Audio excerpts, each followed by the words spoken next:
दोस्तों आप सब लोगों को पता ही होगा कि जब से चाइना के द्वारा करीब करीब 10 एयरक्राफ्ट कैरियरों को निर्माण करके अपने बेड़े में शामिल करने का संकल्प को आगे बढ़ाया गया है, तब से भारत के अंदर भी एयरक्राफ्ट कैरियरों को लेके एक तरीके से रेस शुरू हो चुका है। एक समय तक जहां पे भारत में 3 एयरक्राफ्ट कैरियरों को लेके ही बात चलता था, तो वहीं पे चाइना के तीसरे एयरक्राफ्ट कैरियर लॉन्च करने के बाद अब भारत के अंदर भी एडिशनल एयरक्राफ्ट कैरियर को लेकर चर्चा हो रहा है और कुछ रिपोर्टों के मुताबिक दूसरे इंडिजीनियस एयरक्राफ्ट कैरियर जल्द ही भारत की तरफ से निर्माण करना शुरू जहां पे किया जाएगा, तो वहीं पे शायद भारत आने वाले समय में तीसरे इंडिजीनियस एयरक्राफ्ट कैरियर के रूप में एक 65 से 80,000 टन के दरमियान के एयरक्राफ्ट कैरियर को तैयार करे। अब दोस्तों यहाँ पे केवल भारत ही ऐसा देश नहीं है जो कि एयरक्राफ्ट कैरियरों को तैयार कर रहा है, बल्कि भारत के अलावा जापान, साउथ कोरिया और इवन फ्रांस जैसे देश की तरफ से भी बड़े और ताकतवर तरीन एयरक्राफ्ट कैरियरों को निर्माण करने का इरादा रखा जा रहा है। और इसी वजह से कुछ रिपोर्टों में यह तक दावा किया जा रहा है कि भारत अपने तीसरे इंडिजीनियस एयरक्राफ्ट कैरियर मतलब सुपर कैरियर के प्रोजेक्ट के दरमियान अगर किसी एक देश से मदद ले सकता है तो वो है फ्रांस। पर दोस्तों अब फ्रांस के अलावा और एक देश का भी संभावनाएं उभर के आगे आ रहा है और ये देश है रशिया, क्योंकि रिपोर्ट में दावा किया जा रहा है कि अब रशिया की तरफ से भी सुपर कैरियर मतलब करीब करीब 90,000 टन वाले एयरक्राफ्ट कैरियरों को निर्माण करने के इरादा बनाया जा रहा है। और वो भी एक ऐसा एयरक्राफ्ट कैरियर होगा जिसके ऊपर 5th जनरेशन के फाइटर एयरक्राफ्ट मतलब सुखोई Su-57 फाइटर एयरक्राफ्टों के नेवल वेरिएंट तैनात होगा। और दोस्तों इसके बारे में हाल ही में ही जानकारी रशिया के एक पूर्व एडमिरल की तरफ से दिया गया है और उनका ये कहना है कि अमेरिकी नेवी को काउंटर करने के लिए ये एयरक्राफ्ट कैरियर रशिया के लिए एक अनिवार्य हथियार बन चुका है।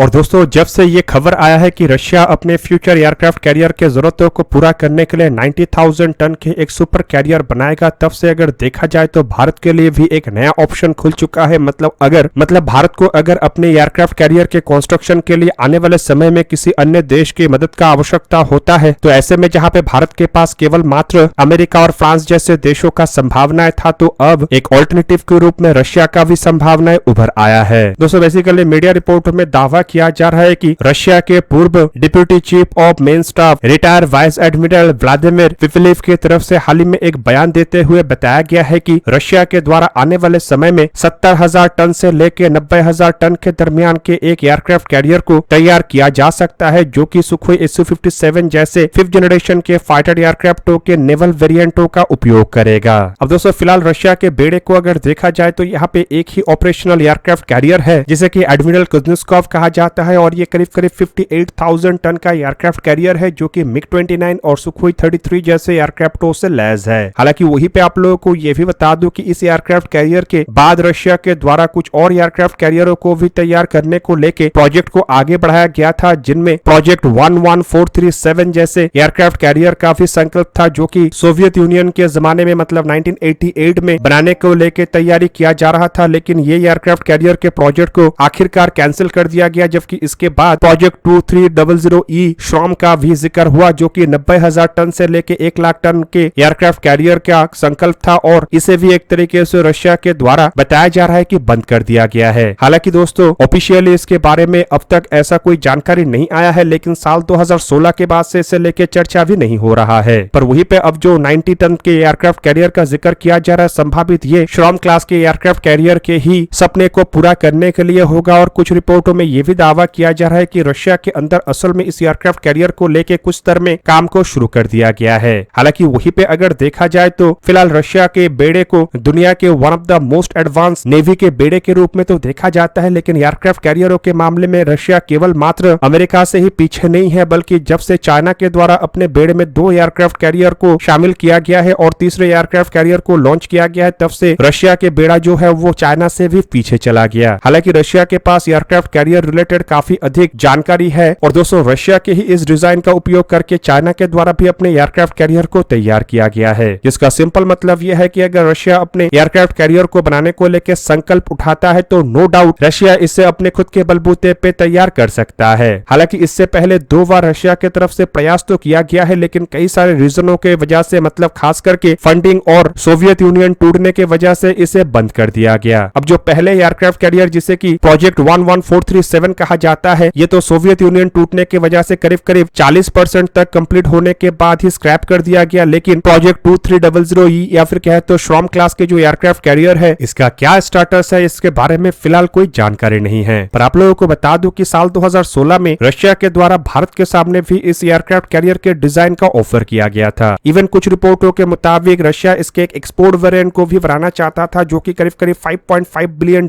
की लागत से बन के तैयार हो सकता था। फिलहाल दोस्तों शॉर्म क्लास एयरक्राफ्ट कैरियर को लेकर रशिया की तरफ से जो संकल्प रखा गया था, उसके अंतर्गत इस एयरक्राफ्ट कैरियर का लंबाई करीब करीब 330 मीटर मतलब करीबन 1084 फीट के आसपास होना था, और इसका चौड़ाई 40 मीटर मतलब 131 मीटर, और इसके जो ड्रॉट है वो करीब करीब 11 मीटर मतलब 36 फीट तक होना था। हालांकि इसमें परमाणु रिएक्टर या फिर कहे तो RITM 200 जैसे रिएक्टर या RITM 400 जैसे रिएक्टरों का उपयोग किया जाना था, पर इसके एक्सपोर्ट वेरिएंट को परमाणु रिएक्टरों से शायद नहीं बनाना था। हालांकि वहीं पे इसमें 4 पॉपुलर इस्तेमाल किए जाने का इरादा बनाया गया था, जिसके सहारे ये जो जहाज है ये 25 to 30 नॉट्स मतलब 46 किलोमीटर पर आवर से लेके 56 किलोमीटर पर आवर की अधिकतम रफ्तार में ट्रैवल कर सकता था, और इसमें कई तरीके के multi functional phase array radar, electronic warfare system और कम्युनिकेशन सूट्स को भी इस्तेमाल किया जाना था। जबकि कुछ रिपोर्टों के मुताबिक ये भी दावा किया जा रहा है कि रशिया इस एयरक्राफ्ट कैरियर के ऊपर S-400 जैसे एयर डिफेंस सिस्टम्स को लगाना चाहता था, लेकिन साल 2020 में जब रशिया अपने S-500 सिस्टमों को लगभग तैयार कर लिया था, तब भी खबर आया कि रशिया S-400 की जगह में शायद इसमें S-500 का उपयोग करे। पर दोस्तों उस दरमियान भी एटलीस्ट जानकारी दिया गया था कि बड़े एयरक्राफ्ट कैरियर के ऊपर रशिया कम से कम 100 एयरक्राफ्टों को डिप्लॉय करेगा, जिनमें सुखोई Su-57 फाइटर एयरक्राफ्टों के नेवल वेरिएंटों का भी जिक्र हुआ था, और इसमें MiG-29 केस एयरक्राफ्टों का भी जिक्र हुआ था। और दोस्तों इस एयरक्राफ्ट कैरियर के ऊपर एयरक्राफ्टों को लॉन्च करने के लिए 4 लॉन्चिंग पोजीशन को तैयार करने का बात कहा गया था, जिनमें 2 स्की जंप और 2 संभावित इलेक्ट्रोमैग्नेटिक कैटपुल लॉन्चिंग सिस्टम होता। हालांकि एयरक्राफ्टों को रिकवर करने के लिए अरेस्टिंग गियर का भी बात कहा गया था। और दोस्तों कैटपुल लॉन्चिंग के साथ अगर स्की जंप जैसे सिस्टम्स का उपयोग किया जाता है तो नो डाउट ये भारत के लिए काफी उपयोगी होगा, क्योंकि फिलहाल भारत के पास जो इंडिजीनियस एयरक्राफ्ट कैरियर और INS विक्रमादित्य है वो दोनों ही स्की जंप से लैस है, जबकि भारत अपने नेक्स्ट एयरक्राफ्ट कैरियर को भी बताया जा रहा है कि स्की जंप से ही लैस करेगा। जबकि ISC-3 मतलब इंडिजीनियस एयरक्राफ्ट कैरियर 3 जो कि 65 से 70,000 टन वजन का हो सकता है, वो संभावित इलेक्ट्रोमैग्नेटिक कैटपुल लॉन्चिंग सिस्टम से लैस हो। ऐसे में दोस्तों अगर रशिया की तरफ से श्रॉम एयरक्राफ्ट कैरियर के कॉन्सेप्ट के अंतर्गत ही अपने नए एयरक्राफ्ट कैरियर को तैयार किया जाता है, तो नो डाउट रशिया के पास इलेक्ट्रोमैग्नेटिक कैटपुल लॉन्चिंग सिस्टम, कैरियरों से ऑपरेट किए जाने वाले कई तरीके के अन्य टेक्नोलॉजीज होगा, जो कि भारत को अपने एयरक्राफ्ट कैरियर को डिजाइन करने में और बनाने में मदद कर सकेगा। फिलहाल इंडियन नेवी के अगर एयरक्राफ्ट कैरियर के फ्लीट को देखा जाए तो आप लोगों को बता दूं कि इंडियन नेवी के पास फिलहाल 2 ऑपरेशनल एयरक्राफ्ट कैरियर है, मतलब अमेरिका और चाइना के बाद भारत ही एक ऐसा देश है जो एक से अधिक एयरक्राफ्ट कैरियर का उपयोग कर रहा है। लेकिन ये दोनों ही एयरक्राफ्ट कैरियर करीब करीब 45,000 टन का है, जो कि करीबन 40 एयरक्राफ्टों को होल्ड कर सकता है। और पहले भारत की तरफ से इरादा बनाया गया था कि 3 एयरक्राफ्ट कैरियर ही भारत की जरूरतों को पूरा करने के लिए काफी है, मतलब इनमें से एक एयरक्राफ्ट कैरियर जहां पे ईस्टर्न कोस्ट में तो वहीं पे दूसरा वेस्टर्न कोस्ट में डिप्लॉयड रहेगा, और तीसरे एयरक्राफ्ट कैरियर इस दरमियान रिफीड मेंटेनेंस से गुजारा जा सकेगा। पर अब रिपोर्टों में दावा किया जा रहा है कि शायद 3 एयरक्राफ्ट कैरियर से अधिक एयरक्राफ्ट कैरियरों को भारत के द्वारा इस्तेमाल किया जाए, क्योंकि लगातार भारत के लिए जो चैलेंजेस है वो बढ़ते जा रहे हैं, और चाइना भी एक के बाद एक एयरक्राफ्ट कैरियर को निर्माण करके इंडियन ओशन के अंदर अपने पकड़ को मजबूत करना चाह रहा है। और इसे देखते हुए कुछ मीडिया रिपोर्टों में यह तक दावा किया जा रहा है कि आने वाले समय में शायद भारत के बेड़े में 5 या 6 एयरक्राफ्ट कैरियर हो, जिनमें ये पहले 2 एयरक्राफ्ट कैरियर तो स्की जंप से लैस होगा, जबकि तीसरे एयरक्राफ्ट कैरियर भी संभावित INS विक्रांत के ही जैसे सिस्टर शिप हो। हालांकि इसके वजन में अंतर हो सकता है, पर डिजाइन सिमिलर रहेगा। जबकि चौथा एयरक्राफ्ट कैरियर या फिर कहे तो तीसरे इंडिजीनियस एयरक्राफ्ट कैरियर असल में एक फ्लैट डेक एयरक्राफ्ट कैरियर होगा, जिसमें एयरक्राफ्टों को लॉन्च करने के लिए और एयरक्राफ्टों को रिकवर करने के लिए कैटपुल लॉन्चिंग सिस्टम और अरेस्टिंग गियर का उपयोग किया जाएगा। हालांकि ये आकार में भी बड़ा होगा, लेकिन इसमें शायद परमाणु शक्ति का इस्तेमाल ना किया जाए, बल्कि उसके जगह में हाइब्रिड प्रोपल्शन सिस्टम्स का उपयोग किया जाए। और कुछ मीडिया रिपोर्टों में यह भी दावा किया जा रहा है कि शायद INS विक्रमादित्य को रिटायर करने से पहले ये तीसरे एयरक्राफ्ट कैरियर को भी तैयार करके इंडियन नेवी के बेड़े में शामिल कर लिया जाए, जिससे कि INS विक्रमादित्य के रिटायरमेंट के बाद भी भारत के पास कम से कम 3 ऑपरेशनल एयरक्राफ्ट कैरियर हो। और अगर दोस्तों ये करना हो तो भारत को नो डाउट ISC-2 और ISC-3 को पैरेलली कंस्ट्रक्ट करना पड़ेगा। और इसी वजह से माना जा रहा है कि भारत किसी और देश से भी मदद ले सकता है, खास करके electromagnetic catapult launching system, arresting gear और कुछ एयरक्राफ्ट कैरियर टेक्नोलॉजी को लेके, जिसमें कि अब तक संभावनाएं फ्रांस का ही सबसे अधिक माना जा रहा था, क्योंकि पिछले कुछ सालों के अंदर फ्रांस और भारत के बीच में डिफेंस कोऑपरेशन मजबूत हुआ है। पर वहीं पे रशिया और भारत का डिफेंस कोऑपरेशन मजबूत होने के बावजूद भी रशिया के पास इस तरीके के टेक्नोलॉजी या एयरक्राफ्ट कैरियर ना होने के कारण रशिया के संभावनाओं को दरकिनार किया जा रहा था। लेकिन अगर रशिया 90,000 टन के सुपर कैरियर को निर्माण करता है तो नो डाउट अब रशिया का संभावनाएं भी बढ़ेगा। दोस्तों आप लोगों को क्या लगता है कि नेक्स्ट एयरक्राफ्ट कैरियर को बनाने के लिए भारत को कौन से देश से मदद लेना चाहिए, मतलब रशिया से या फ्रांस से? कमेंट करके अपनी राय अवश्य दीजिए। दोस्तों आज के इस वीडियो को यहीं पे ही करते समाप्त, किसी और एक दिन किसी और एक वीडियो में मिलेंगे। तब तक के लिए जय हिंद, वंदे मातरम।